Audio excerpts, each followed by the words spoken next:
Şömine tarzı soba. İkisi de şömine. Şömine tarzı soba bu. Kuzine bu. Çok ağırmış. Döküm herhalde bu. Bu arkadaşı bebek. Şimdi ateşi burada yanıyor. Muhtemelen baca da oradan Bu çıkıyor. arkadaşı bebek. Bu arkadaşı taşısı.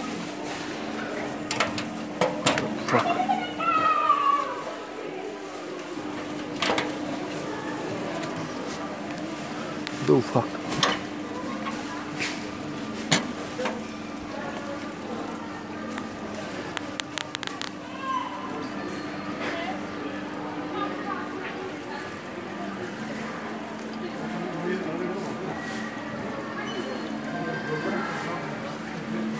Soba, kuzuneli, döküm.